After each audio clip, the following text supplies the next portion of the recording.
Magandang hapon sa inyong lahat. Andito si Made in HK. Andito tayo sa labas, nag-reaction muna bago tayo pupunta sa ating pupuntahan. Anyway, may nagtanong sa akin kung nabenta din ba ang resto ni Idol Mercy. Honestly, hindi ako naging updated sa ganyan, pero wala pa naman ako nakikitang post. Wala akong nakitang post na binibenta yung bahay lang niya. Yun ang nakita ko lang na parang baka si talagang bibilhin yun ni Idol, ni yung best friend ni Idol Mercy na si Miss Leia.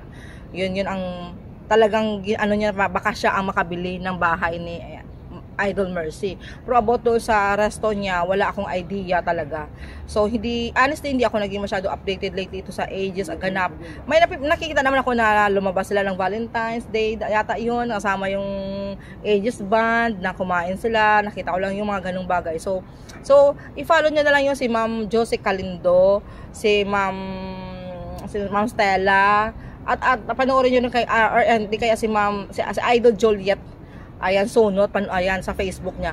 About naman nagtanong sa YT ni Idol Juliet. Meron daw YT si Idol Juliet, pero hindi ko naman ma-search ang YT niya. May nagsabi dun sa akin, kasi mas alam ko, mas marami dito, mas updated pa talaga sa akin. Kasi ako late naman talaga ang pag-update ko. Kasi sabi ko may work ako.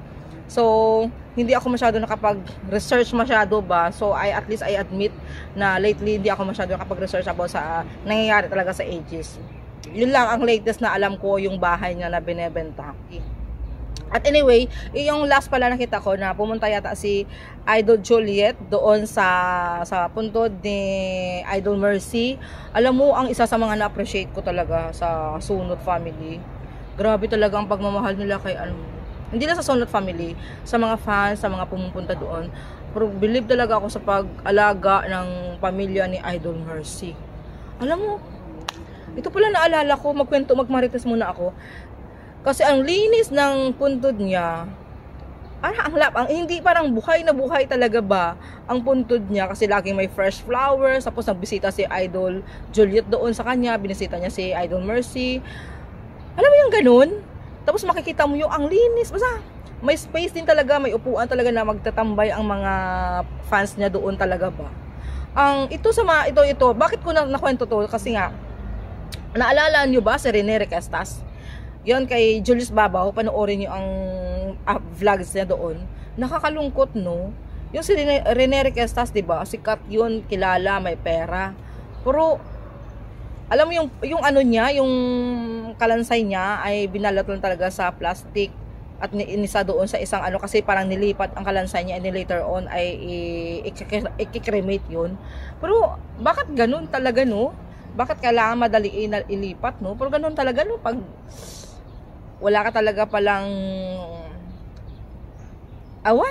hindi maintindihan bakit ganun. Parang ang hirap magsalita din kasi hindi naman natin alam talaga yung buong kwento. Ang napanood ko lang doon kay Julius Babaw. Pero makita ko nang ibinalot siya talaga sa plastic. Nakakalungkot talaga, guys. Hopefully talaga magawa ng action talaga ni Julius Babaw na para makremate na lang talaga siya, no? Para mailagay na talaga siya sa magandang lagayan niya din.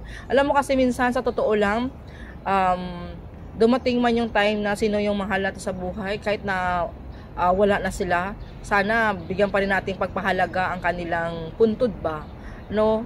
Na maayos pa rin ba?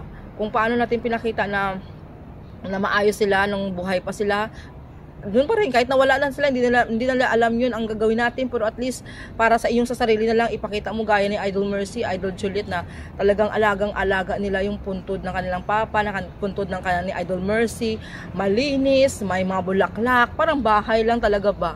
Alam mo yung ganun sana, no? Sana ganun ang lahat ng pamilya kagaya ng Sunod, no? Na maalaga sa family. Wala sana, dalawa na wala sa kanila, pero grabe pag-alaga talaga nila ba. Kaya nakakalungkot yung nangyari talaga kay Idol Rene Requestas. Pero yun lang, kaya lagi natin tandaan, tayo ay mag-ipon talaga para sa ating pagtanda, o sa ating kung mawala man tayo. Yun lang. Anyway, bye.